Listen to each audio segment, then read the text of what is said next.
Hi, and thanks for joining us for Rental Karma on Air. Rental Karma on Air is brought to you by Rental Karma, where good renters deserve good credit. Check it out at rentalkarma.com, and that's spelled KHARMA.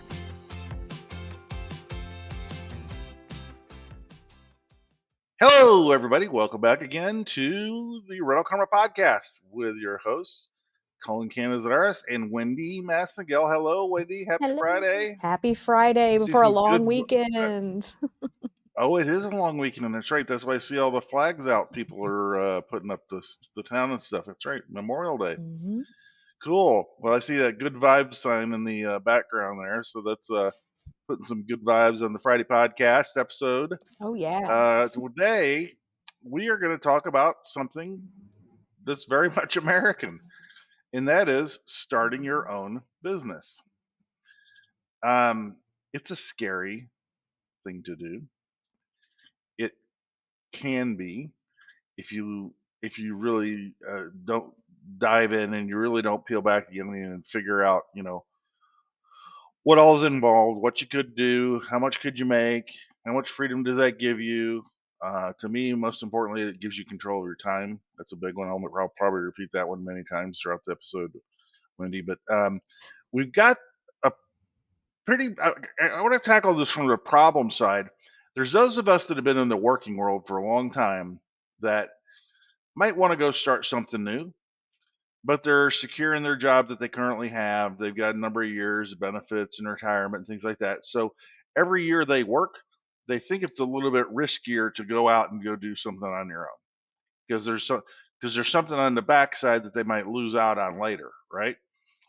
But if you're coming out of the situation of, let's say, incarceration, and you haven't been anywhere in a long time, or say you've been bouncing around a bunch of different jobs because you can't find something that makes you happy, you know, or maybe you're just one of those buddies that are, you're a little bit rough around the edges, and you got all people love you, but employers maybe just can't quite wrangle you in. I got some friends like that, okay, and and you're literally just you're a great person. You just but you just haven't found what you're looking for, and you get frustrated every time you turn around and do it, and you haven't built up anything because you're not staying somewhere long term, something like that, right?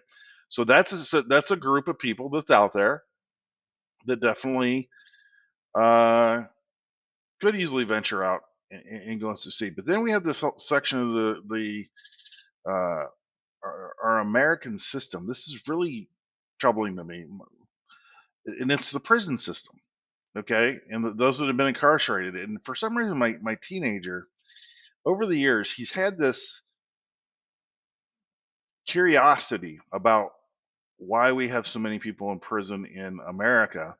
Yet you go and look at countries like Sweden and Norway and other places, and they have incredibly low incarceration rates. And the people that are in there, they actually get treatment, like for health, and they get freedom, and they're not in chains, and they get to use the kitchen, the knife in the kitchen, and all the things that in normal life, and why it's so different.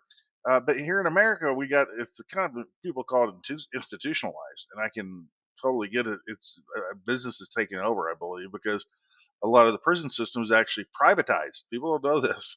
Yeah. Private companies taking government money to incarcerate folks for whatever purposes, right?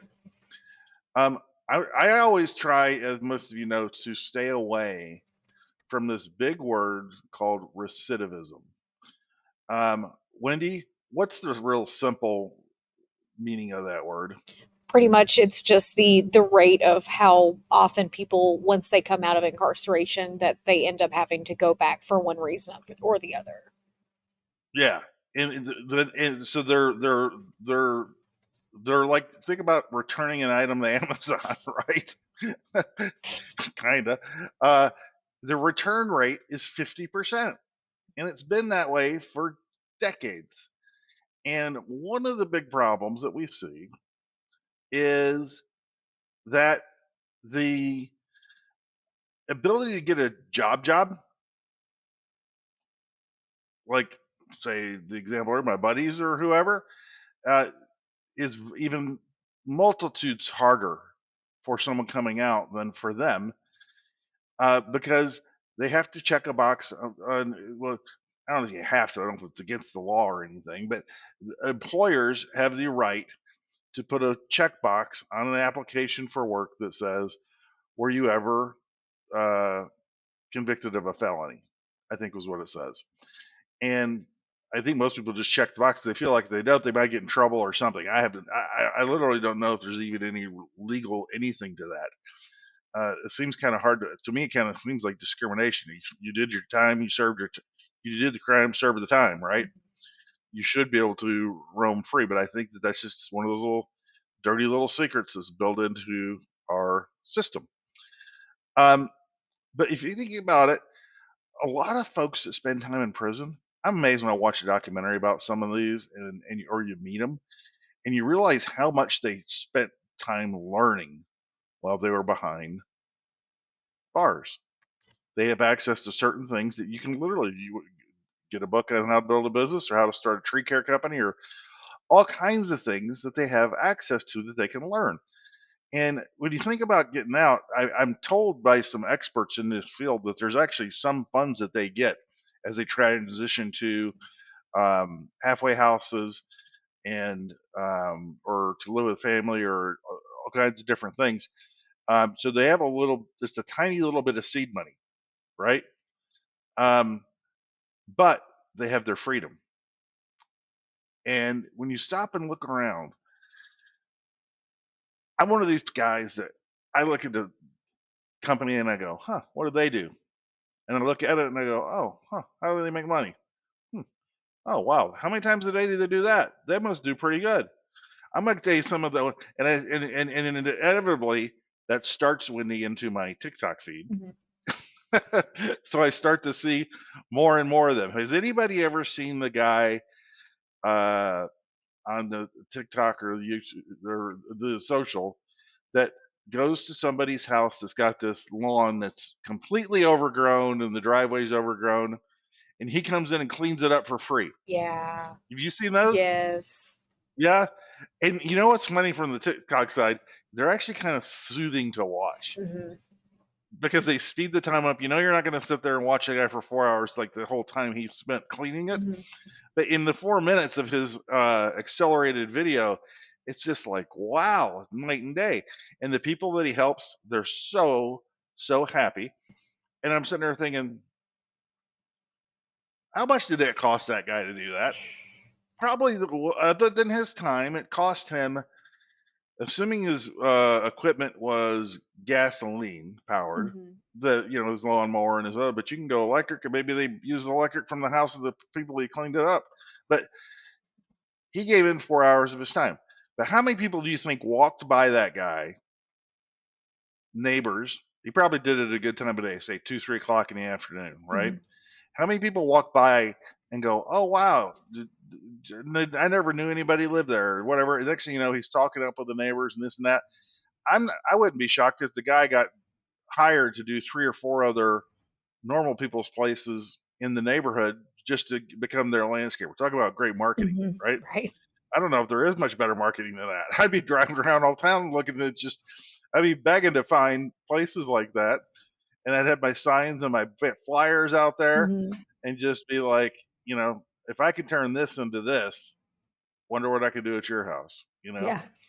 But you think about it. So a landscaping business, they're easy to start. And when you go and start a business, folks, I don't know let me know if I miss any detail in some of this, because I've had multiple businesses over the year, and I can tell you that I have never once checked a box for a business. So like Secretary of State to file an LLC Mm-hmm. or to open up a business banking account. I've never had to check a box that says, were you ever convicted of a felony? Never. Because it's not part of the process. It doesn't matter. It's just what employers have been, conditioned to screen for whatever reason, that's kept people out. So when you think about starting a business, there's actually quite a few less hurdles that you deal with than if you are someone coming out of prison trying to go and even get a job somewhere as simple as Walmart, Mm-hmm. you know? And when you're coming out, or just jumping ship and starting out on your own, there's some basic stuff you got to get going first, right? You got to have a name. What's the name of your business? And what is it you're going to do? And where are you going to do it? You need to get down, write down stuff on a piece of paper and figure out, okay, well, so that treescape or landscaping company sounds like a good idea, Colin. I'm going to go do that, right? Well, before you decide that you hear just this one thing and the simple example of it, how many other things do you drive around and you see people doing that you could actually go do yourself? And one of the ones that got me back in the day when I was first getting out of the golf business out of college, me and my roommate and best bud we were heck bent out on getting out and doing something on our own. And back then, you only find a lot of the ideas like in the back of the newspaper in the classified section. And I remember one of them was this little business in a kit where they would sell you to. You ever drive to a neighborhood and you see on white paint on the curb the house number? Yes. Yeah, that's not the city that does that. That's actually a private thing. And people are like, what the heck, right? A panic hate and some stencils. And even back then, I think people were charging $15 to $20 to do one of those per house. What people would literally do is they would walk down the street, put a little inexpensive envelope on the front door with a little like flyer in it or whatever. Say, tomorrow I'm going to be in your neighborhood painting numbers. It helps for your deliveries to get there on time. It helps for, if emergency vehicles have to come and find your home, it's easier for them to spot it. That's the marketing pitch. It's cheaper than them going down and buying the stencils themselves and painting it, right? And you think about it, and people, get 10 of those in a day. What's 10 times 25? Yeah. $250 for a day painting 10. I mean, and the time it takes to go into it, not hardly much at all. But you look around and there are so many different things. And when I say what it is that you want to do, one of the most important things is, yes, going and doing your own thing will give you time and freedom, right? To great degrees. And you can be like, I don't work on Fridays. Okay. No, I have to, right? But look around at a lot of these different ideas, and I'll just keep talking about different ones that pop up or whatever. But find something that gets you excited, that that you would just love getting up and doing every day, and what are those motivations? Is it that you want to get out of the house every day, hop in a pickup truck and drive all around and feel the cool breeze and get your work done?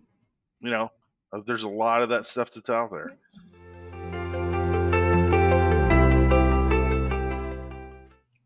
Being a sole proprietor, I have very few instances where I could even think that that's a good idea for somebody to set it up that way.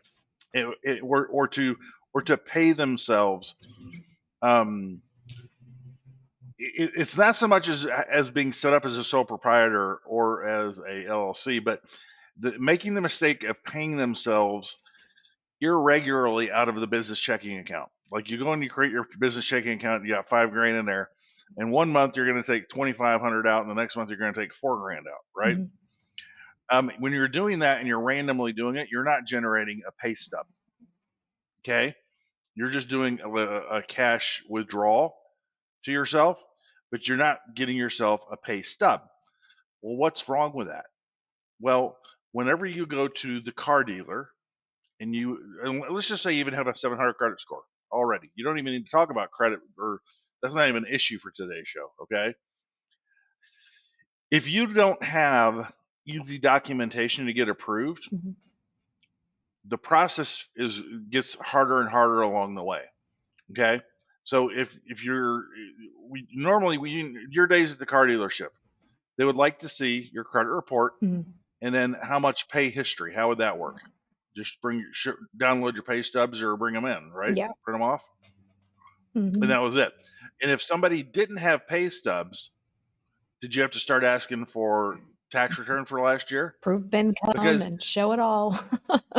Yeah, and it's not because it was Wendy at the dealer. It wasn't her choice or rule. Mm-mm. The lender on the back side said, even with a 700 credit score and even with 5 or 10% down, we do have to have this documentation, right? Mhm. That's the hurdle I'm talking about. When you go get a mortgage, it is the exact same thing. And that if you have a W 2 paycheck, you get a pay stub every week, it is so much easier to show your proof of income than if you are reliant on having to show your taxes. Because what if your business has early, a lot of times businesses don't show profit. It can see the distributions you've been taking out, but they then have to go and do the math to back out what your tax bill is and all this stuff. It's just so much harder. And when you're starting a new business, you need things to be easy, right? You don't need the hurdles to be thrown in your way. So having a good credit score and having yourself being paid as a W two employee is pretty easy. At Ronald Karma, we use a service called Gusto. I recommend this to a number of people. I recommended it to somebody just the other day. They're going to go use it right away because they were in this situation. And said, if you have yourself getting a pay check every month, you can adjust your paycheck. So say business is down a little bit for 2 months, you can go in and adjust and give yourself a raise or less, take money out, less than you would have gotten, but at least it's still going on your W two, right? Mhm. That is the important thing you're getting there and overcoming in that hurdle. And all you do is it's so simple. Gusto, the company, you build your profile, put your name in, your fill out your own form or whatever online. You then add your business checking account to their system, and you go in and every other week or if you want to do it weekly, you can do weekly too. You just go in and run payroll, and you have your own amount sitting there, probably whether you pay yourself by the hour or a salary or whatever, and you just run the payroll. They take the money right out of your business checking account, probably hold on to it for like a day, and then they direct deposit that to your personal checking account. That right there completes that loop of the verification that you need to go somewhere. Think about renting an apartment. What do they want to see? Credit score, proof of income. What's the easiest way to prove it? Pay stub, right? Mhm. All day long. So it's a very simple way to go about it. Um, Other ideas, and I say, if I'm trying to think from right there, you can use that system inevitably. And most people, when they start a business, they're like, I'm going to end up with 5 or 10 employees. I'm going to build this to $1 million business, Mhm. you know? And you can. It's not that hard. Building a company from 1 person to 5 employees, that's really not that hard if you got anything that's decent in an area where there's need. You know, go look at your existing supply and demand in the marketplace before you make your decision. Mhm. But think of all these other ideas that are out there that you can do. Tree care. You know how much it costs to cut down a tree? Yeah, at least $1,500 around here, especially if it's a big one. There, there you go. Okay, I've heard 1,500. I've heard people pay $10,000. Mhm. And it varies greatly depending on how big and how much trouble and power lines and all this sort of stuff. But those guys, you ever seen the kind of trucks those guys drive around? And you see the guy at the grocery store that has the tree care shirt on, and you see he pulls up in a $90,000 Tahoe truck or whatever. Mhm. Yeah, it's because he earned it, and he did a quite good job at getting it. Okay, Yeah. we we can talk about the need for a $90,000 truck later, but that, in my mind, tells you, oh, that could be a very good business. And those guys get to work outside all the time, enjoy the weather, and not stuck in a job or a cubicle. Mhm. Another one I saw that's come around is guys cleaning garbage cans. You ever heard of that? Mm-mm. Like the garbage can themselves? The garbage can you drag out to the front for the garbage man every day Mhm. or once a week. When was the last time you cleaned your garbage can? I think the raccoons did it for me the last time. Yeah. And I know that in Tennessee, if you don't get your garbage taken away pretty quick because of the climate, you'll get some stuff in there pretty darn fast. Yeah. Maggots and other stuff. I was like, oh my lordy. Somebody's gone on vacation and then their trash was sitting around for 3 weeks. It gets ugly fast. Mm-hmm. But yeah, you think about it and you're like, yeah, I don't know the last time I cleaned my garbage can. And and as we have seen how dirty and filthy these things can get, do you really want to drag this thing up and set it right next to your house? Oh yeah. Now you're thinking about it and you're going to go clean your garbage can this weekend, I was Wendy. gonna say mine's in my barn, luckily. Yeah. 'Cause it So smells there's so guys I've bad. seen. I've seen people start this business, and it's going around and they'll put the flyer in the front door, or they got their truck they drive around and it's here's the number. They get a route that they'll work on, like if I'm going to do 10 today, Mhm. here's where I'm at in this part of town or whatever, and they go around and do them. The good news is all your client doesn't even need to be home when you do it, right? They can just schedule online, prepay for the service. After you've maybe the first one you don't make them pay it out up front, but you wait till you get it done. Now you've built the trust with them, Mhm. right? But then they say, yeah, come back once a month and please clean my cans. And these folks are getting 20 to 25 bucks per can, 30, even higher. And all they have is a pickup truck and a pressure washer. And some of them they've come out with stuff in this little mini industry of like little bins that they dump like the excess crap. You Mhm. can't just dump it on the street, right? Yeah. So they have some way of collecting everything, like put it into a trailer. They have some sort of bin or whatever that they're doing, but they're literally coming in there and power wash. How long does it take to power wash a garbage can? Yeah, it's just like, okay, we're good. Yeah, they throw in some chemical and some cleaning solution and stuff like that, but it Mhm. doesn't take that long. And if you're talking even $25 a can, I think your average house has 2 cans. Mhm. Like a suburban house, a 4-bedroom house with a family and a couple of kids, I think they usually have 2 cans. Mhm. And those are the neighborhoods that a lot of folks they market into because the wife's like, that garbage can's filthy. The kids are going to get the maggots are going to you can imagine, right? The wife is going to be like, honey, if you're not cleaning the garbage can this weekend, I'm paying this guy $50 to come and do it. Okay. He's just going to say okay because one, he doesn't want to do it, and two, it's going to make her happy.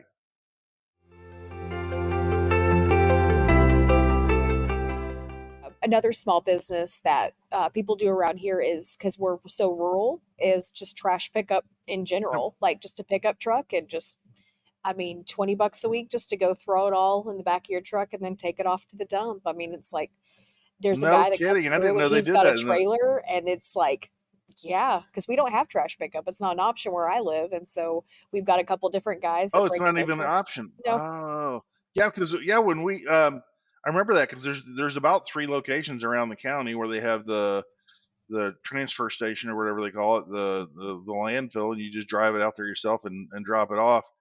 But yeah, I didn't know that actually people were making just the simple trash pickup to get out and do that. I mean, so step number 1 coming out, what can you do? I know people sell pickup trucks for $1,500. Mhm.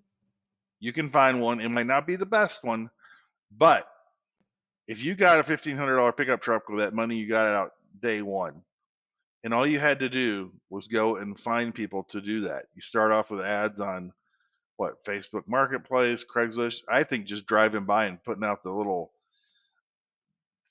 door hanger, is a great way, or for people seeing what it is you're doing and saying, hey, they'll stop and say, can you come get mine?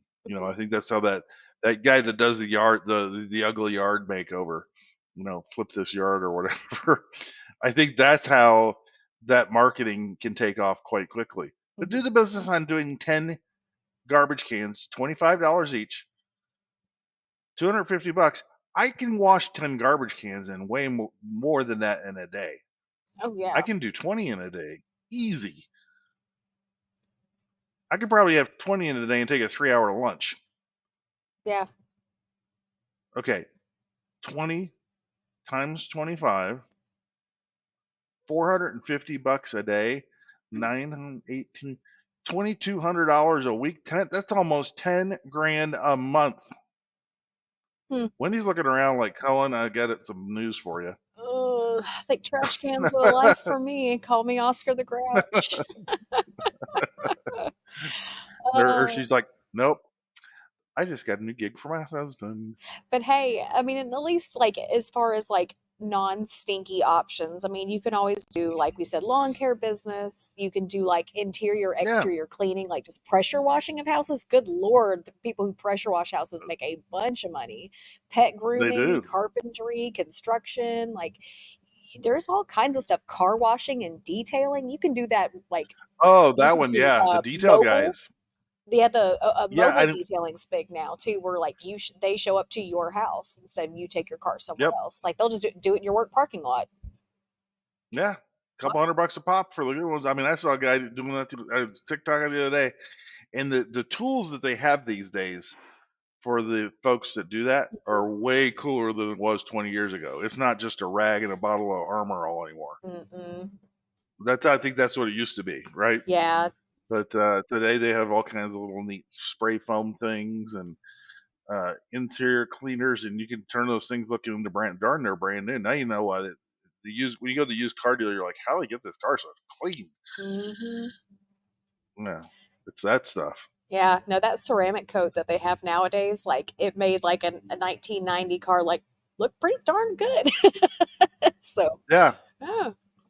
yeah. So there's a lot of little things you get out there to do, and as soon as you get the whatever the path is that you want to go and do, Mm. you need to go get your documentation stuff. We're talking takes a day, not a big deal. I strongly encourage that anyone that does this, that you quickly go and get yourself a domain name. Okay. Now you're starting to talk about, well, this is kind of technical, Colin. I just need to go cut grass, right? Yes, but here's the thing. Get, Joe at Joe's Lawn Care of Nashville.com or lawn care of Nashville, Joe at lawn care of Nashville.com, whatever you have it, or, whatever the name of the thing is. But you want to do that so you can go and get yourself a Google business listing, Mhm. so that when people start to type in lawn care near me, or they speak that into their phone. Have you ever done that before? I know you ever do the near me thing Oh yeah. search. Yep, that's going to catapult you up into the Google Maps, so that people can actually find you there. It's going to catapult you into the regular Google search a little bit, but it's also a way. It's really a way for people to start finding you without you even going out and doing any marketing, Mhm. because they will. You want to make sure you have reviews enabled. You want to have your first great customers make sure they go and leave you a great review. Don't have a friend leave a review, because every time you read it, you can tell it's something that's not not original. Mhm. Okay, make sure you do it the right way. It'll pay off 10 times later down the road. And now all of a sudden, it just can start growing.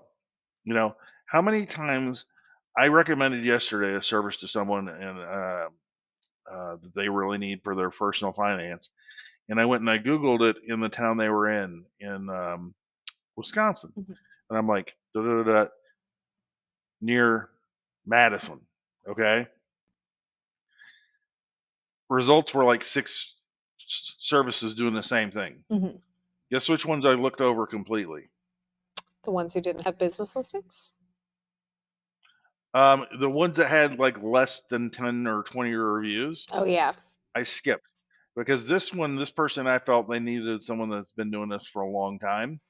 So lo and behold, I found one that had like 2, 3, 400 reviews, a couple like that, and I made that my first choice to call, because I go, established, trustworthy people come in and they leave. There's a lot of reviews to have read or whatever. So focusing on getting in front of that as quickly as you can, because as soon as you get your 10, 20, 30 reviews, which are going to be the hardest, the first 20 are going to be the hardest ones you ever have to get. And then after that, it just becomes as simple as every time you hand the invoice to your people that you help, that you clean the cans for, you did the lawn work for, or whatever, here's a QR code. Can you scan that with your phone? And would you please leave me a review there? Mhm. Boom. time and time again, right? You just turn it into a mechanism that then you get to the point where your schedule gets so full, you're contemplating your first hire, right? Yeah. And I can tell you, I can remember the name of my very first hire with Leapfrog Internet in 2001. We had opened our office in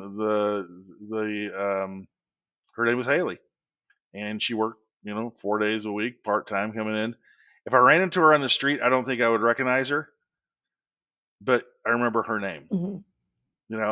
Our first employee at Ronald Karma, I told her notice her if I walked down the street. It didn't feel as long ago, but her name was Julie. You'll never forget it, and it's an experience, that first hire, because you really want to make sure you can get somebody that you can trust in there that's going to help you, because it's going to be critical in those first months and years that they hold up your reputation for your business, that they're reliable and timely and all that stuff, to the point where you're now reliable. You're able to rely on them to the point of that they're going to get the job done that you're asking them to do. And now all of a sudden you're booked up to 2 full days. You got 2 people, two crews, right? Hmm. You got to get your third. You get, and that as soon as you get that person in, that's going to be that challenge. Is you got to make sure that they're they're going around with shadowing you and how you do everything, or whatever it is, before you just send them out there, because that's how you're going to get the thing from you to them. Because so some people go and think, oh, I want to have $1 million business. That's cool. It's not hard to make $1 million. The first thing you have to remember is, Wendy, you ain't keeping all the $1 million, right? I consider you don't keep it. I mean, how much of it goes to the expenses of running the business, the trucks, the gas, the insurance, and everything Hmm. else? You're paying yourself, you're paying those employees, and hopefully you get to some point where, let's say, your average crew can do 30 whatever a day. Hmm. Okay, if you say, I think lawn care, they can't do as much volume because the lawns are bigger and it takes them longer. So I think they tend to charge more. I think, but on an hourly basis, those kinds of businesses probably easily generate from $50 to $100 an hour if you stop and take a good look at it. Hmm. Um, so then, okay, let's say it's $100 an hour, and you're hiring somebody to work for you, and you're going to pay them 30, right? Not all that 70 is going to come back to you. You've got the other stuff that is kicked in with the overhead of that unit and everything else. But maybe at the end of the day, there's an extra 40 left after you factor in the overhead of the gear and the other stuff for those folks. Hmm. That's where that's when that extra 40 comes right back to you as a reward for getting that second person on and that second crew and so forth. But it's really not that hard. I mean, what sounded hard about that? Honestly, I think if it was for anybody, including myself, I think it'd just be getting the excitement to take the first step, because it's scary. Like jumping off of Yep. that into like, oh gosh, I'm going to be my own boss now. What if I fail? Well, bigger question, what if you succeed? So, Yeah. Yeah, the failure rate is high. I'm not going to sugarcoat it in any way, but the most of the people that fail for 2 pretty strong reasons up front. One, lack of execution of the idea. mhm, That's the first one. The second one is lack of capital, money, to get them to the point of profitability. If you're going to sit down and look at this, you're going to be like, okay, tree care company or lawn care company, what are the expenses? What am I going to have to get there? Oh, I got a good credit score, by the way. mhm. Did you know that they finance those? Those tractors cost about $3,000. Those fancy mowers Oh that yeah, people sit those on. ZTRs, and it's like, Yeah, but those they work fast, right? It's better than a push mower for your business. yeah. And they're about $3,000, but they actually finance them for like low interest if you have a good credit score. Start your business on your fine. That doesn't sound like a bad idea. Get that in a pickup truck and a trailer, and if I got it all financed for $200-300 a month, Rock and roll. I can, if I'm not worried, if I can't get customers for that, you do need to look around and see in your community where there seems to be some sort of gap. If you go into a community where everybody has a lawn care person, Mm-hmm. and you're only going to go in and knock on the door and say, I'll do it cheaper, that's not the best strategy to get into with that. Yeah. You know, look around, talk to folks, go to those places where you might bump into them, and you know, find a guy. Here's a good idea, Wendy. Mm-hmm. Think of this. This is the perfect kind of business that rarely ever gets purchased by someone else. They just start it, they do it for a number of years, and then they quit. And then someone else's people just come along and pick up the folks. Mm-hmm. How many people have you seen mowing yards for a living that look like they're over 60 years old? I've seen a couple. I'd say couple, but not many. It's mostly the young ones. Not many. Yeah. The ones that had a business in their 50s, whatever, they find somebody that looks a little bit older that's doing it, Mm-hmm. and go become friends with them. Maybe even go offer to work for them a few days a week so you can learn the business a little bit. But here's the other thing. Wendy, what are you planning on retiring? Well, I'm planning on mowing yards for 2 more years and then I'm done. Oh, really? What are you going to do with your business? Oh, sell my tractor. What about all those customers that you've been mowing their yard? Oh, they'll find somebody else. Who do you think I'm just becoming good friends with? That guy.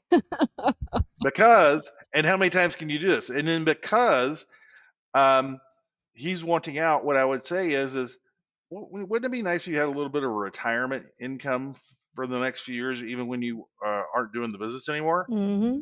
Here's the deal. I'll take everything you got. I'll start working with you today, and every month for the next 12 months, you take 1 more day off a month to the point where you're half-time. Something like this uniqueness was, right? Mm-hmm. And then you say, and for the first 3 years, you get 10% off the top for everything or whatever. Just figure out what number works in your math, Mm-hmm. right? Now all of a sudden you literally just came into a pre-built business with the existing customer base that you didn't have to struggle to go and find. The guy that already had the reviews, and all he wanted was, one, he wanted to retire, and two, it was now really nice that he has a little extra something other than just closing and selling the thing. Mm-hmm. Yeah. How many people do you think would do that? Honestly, I think that's a great idea. And especially if your market's already saturated, like if there's already so many lawn care Yes. that you've got more lawn care companies than yards, then yeah, that'd be much better to do it that way. Yeah. Yeah. That's a And great idea. very, you've always heard about the family business, right? Yeah.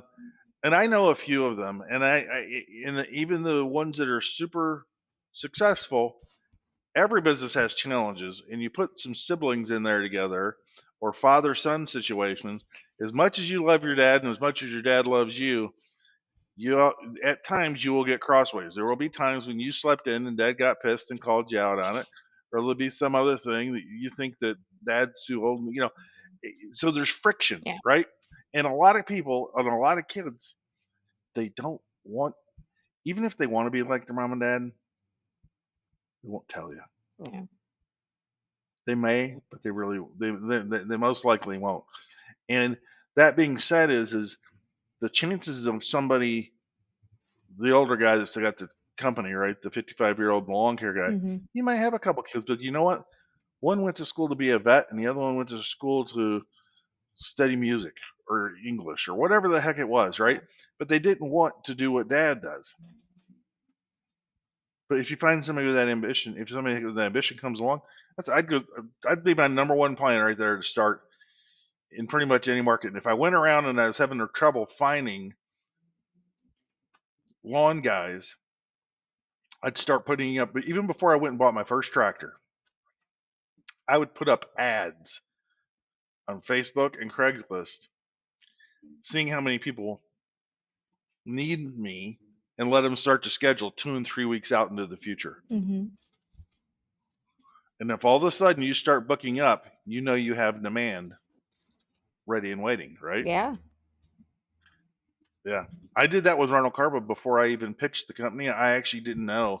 I literally went on, I think it was even eBay, and I had this idea. I said, would you like to add your renter or click here to start a waiting list, and the cost would end up being this. I can't remember where it is. I think it was on Craigslist too. Hmm. And it was just like, does anybody even want this? Because the people are walking around telling me yes, but would they actually do it? Hmm. Lo and behold, the thing ran for about a week, and I had dozens of people raise their hand and say yes. And I said, ah, thank you. Well, we didn't take your money, but I'm going to make sure you're first in line to be able to use it when we get there. Hmm. Took a while, but it's a simple way to break in. Yeah.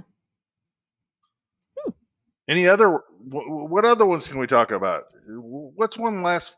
You got the gig economy, which if Hmm. you got people that are sort of technical Hmm. and they like working from home and working from a computer, Hmm. there's a lot of stuff there that people do.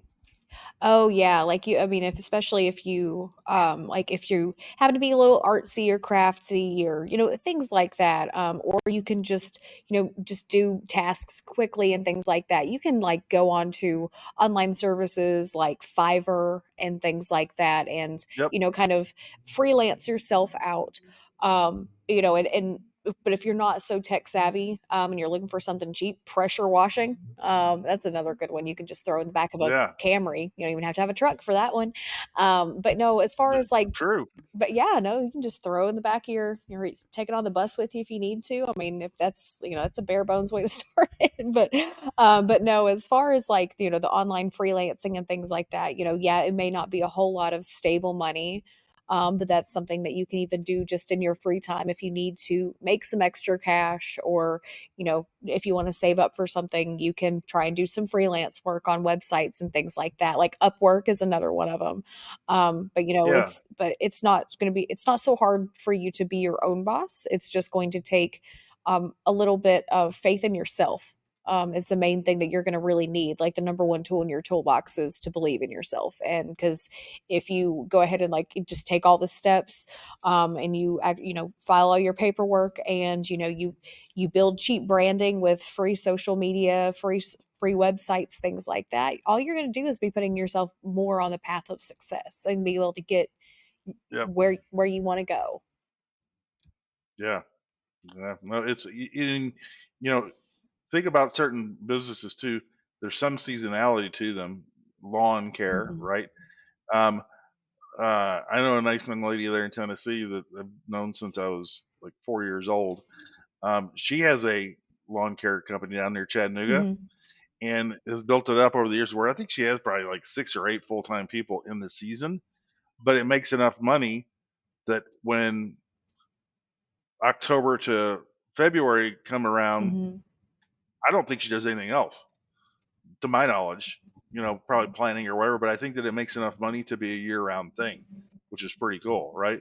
If you got something that you are in a climate where you can only do certain things part of the year, figure out what the flip side of that is. Mhm. There's snow removal. There's a lot of guys turn their trucks and they go get a plow on it and do that on the other side. There's a number of different things that you can do. And as you start getting around and you get your feet wet in whichever avenue you take, Mhm. you're going to start noticing those other opportunities. And you either could roll that into part of what you do Mhm. or transition it, transition. If you own a lawn care company for 3 years and you decide to transition to a power washing powerhouse, you know, that's not an expensive transition. Yeah. You don't even really need to change the name, you know, or your Google listings or anything else. It's just a matter of what it is service wise that you end up providing to do. Mhm. But there's a lot of opportunity there. And as soon as you get, you know, I would imagine that if I'm 6 months out of jail and I had gotten a pickup truck and a power washer and a lawnmower and I wouldn't be shocked at the stories of people making 10 grand a month easily by the time they're in month 6, to the point where the last thing on your mind or the last thing on earth you want to do is go back in on the inside. Yeah. Because you've already come over this hurdle of, man, I get to eat the best meal each day that I want. I don't eat that crap anymore. There's one that goes right to your head. How much better is the bed you're sleeping on these days, right? Yeah. You really, it just gets you over so many mental hurdles of that feeling like, the ones that go back in. I would love to talk to the ones that go back in and see why. Why did you? And honestly, a lot of the time, it's not even their choice, which kind of stinks. Like they kind of, because they have to pay fines when they get out. Like they have been in jail for so long, but now they have to still pay all these court fines. Well, if you don't pay those fines, well, guess where you're going? Right back in. And if you don't have fines, yeah, most of it is Oh, fines, or they have to commit how on well, they earth? have to commit further crimes also sometimes to be able to like live, because they have to like steal to get enough food to eat, and then landing them back in jail and things like that, or untreated addicts and things like that. So I mean, the system really does kind of, it's our systems is pretty broken. It doesn't set you up for success. There are some programs that are like that have to step in to try and help, but Yeah. it's really really sad, because like you mentioned earlier, the for profit part of the institutionalized prisons, like big corporations, they run them, and they run them like businesses, and they run them as cheaply as Oh, possible, and they it's run them as like vultures. You ever exactly. heard how much it costs for a phone call? Mhm.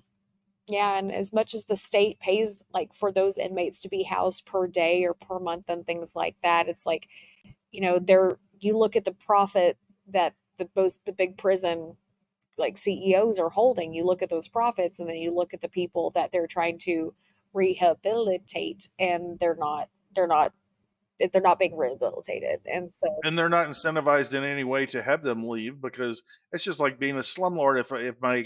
If my renter leaves, then I got no more rent mhm, because the government's paying their rent. So like they actually are probably the ones that have the rules. Like, oh, you get in a fight, then they send them to wherever and they tack on more time or whatever. mhm. It that's just as that's so sad, Yeah, so screwed up. yeah. Need some change. Wow. So, well, at the end of the day, to me, this is a very optimistic episode, folks. It's sad that we have a system that sucks, but you know what? I think we just talked about multiple ways that you can easily get yourself on your own 2 feet, getting out making a decent income, if not a really good income, way above the average. Simply with a little bit of hard work, and as you heard, it doesn't even sound that hard. Go find the older guy that doesn't look like he wants to keep doing it and offer him some. Don't be short-sighted. You're like, well, I'm doing work. I should have money. No, the guy just gave you an incomplete business and a business ready to go. So, best of luck. If you have any ideas or if you want to share your story of coming out of incarceration and starting a business, please do. And send a voice memo to Cullen, Cullen, at rentalkarma.com. We'd love to hear your story. And if we could play it on the air, we're going to make a donation on your behalf to Total Access and Impact so that you can actually help support a family in your community exit out of the public housing system and on a path to prosperity in a very quick manner so that they can make a better lives for them and their kids and stay away from the predatory lenders. That's a big part of what we teach them, and it'd be a great reward for you for sharing your story. So come on, share your story. You know what? I'm gonna throw in a bonus just for fun of it for somebody to share the story. Okay, Mhm. Wendy. Not only will we give donate on their behalf $100 to somebody in their community, we're also going to give whoever shared the story free rental karma for themselves, or they can pass that free service onto a friend or family member. Heyo. You know what? Let's do this every episode, okay? Because I want to hear more of the stories because I know they're out there because I hear them when I talk to our members on the phone on a regular basis. Mhm. They're out there, and what it does is you're just helping the community, folks, when you do that. You sharing your story isn't just hearing Cullen talk about it, not just hearing Wendy talk about it, but you're a real life example of exactly how you did it, and it just gives every single one of us that are in that same situation, it gives us inspiration. Mm, And when we look at you then as a mentor, yeah. whether you like it or not, you're an actual mentor at that point because you're sharing how it is that you went about and you did that, and you're helping that other people so that they don't go back in that system.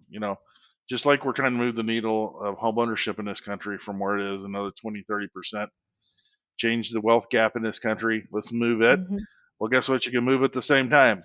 Let's quit sending our folks back into prison. mhm. Let's give them great opportunities at prosperity. You know, you think about all the people that were ever put in for drugs. You know what those people are born naturals at? Salespeople? You got it. you know, all day long. And you know what the best sales tactic is? Is like they used to say in back in the 80s when the crack epidemic hit, Mhm, pandemic hit. That was the CIA that came in and dropped off the drugs in lower LA, and they were giving them away for free. They didn't wear their CIA badges, but there's a book and a story about this entire how it came about. hmm. And you never heard of that, No. Wendy? Yeah, there's a guy from I want to say he's actually from Sacramento. There's a Doug or a Dave, but uh, he actually unveiled the entire thing. It was in that Iran Contra. Do you remember that? Yes.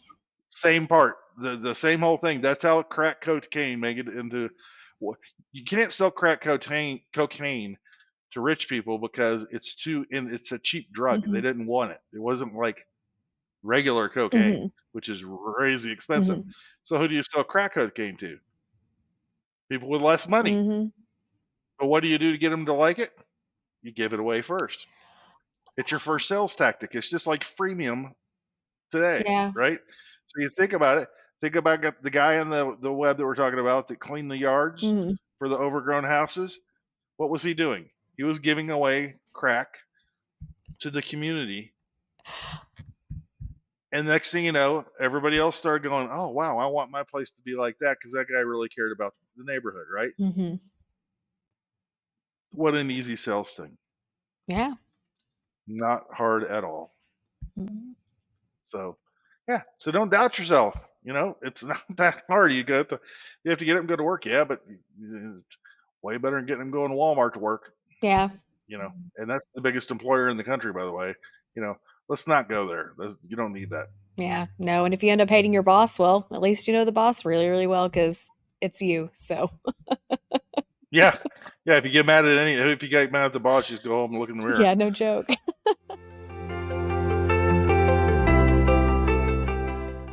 All right. Is there any other ideas? I mean, the other big one I see that you have here in the notes, Wendy. You're giving you a bit of content today. Is this is actually a very important one. Mhm. Uh, the trades, carpentry, welders, plumbing, electricians, and stuff like that. We have a huge shortage in our country. Mhm. Okay, and those people are all people that make a little bit of hard work, and it's not hard at all to break 100 grand a year working in those businesses. Mhm. Not hard at all. You have to have a little bit of training. There's technical schools that you can go to, and most of those gigs, you end up becoming a self-employed individual, having your own business, and you're paying yourself through a W-2 and a pay stub, etc. Mhm. Um, there is no big carpentry company, you know, that I've ever heard of, you know, that's all localized. And going in and getting some training for that, you can go to a local trade school. There's no checkbox that says, "Can you go and do you have can you if you were in prison, are you still allowed to go to school?" Yeah, you can. Yeah. Yes. Okay. So you go do that. You can even borrow a little bit of money to go and pay for the classes or whatever. Mhm. But then you get hired on as apprentice. I know that the people that are hiring for apprentices, they are constantly on a shortfall of Yeah. applicants. Like they might need eight, like uh, there's a big steel project not far from here that I know that they're constantly talking about it, that like they need 120 welders in the next 6 months, and they like have a third of them in the pipeline or some crazy thing. It's just, and these are good paying jobs, right? Yeah. So don't look past doing any of that and considering that to be an easy way out as well. I mean, that's it's kind of a no-brainer. If you like working near the hands, if you like doing those sort of things, and guys and gals all can do it. Mhm. There's a ton of option there for you. So, All right. Well, thank you so much for joining us today at Rental Karma on Air, brought to you by Rental Karma, where good renters deserve good credit. So check them out at rentalkarma.com. That's spelled KHARMA. And so join us next time as we dive a little bit more deeper into the starting your own business and kind of just talking a few other things that are business related. And so we look forward to seeing y'all next time.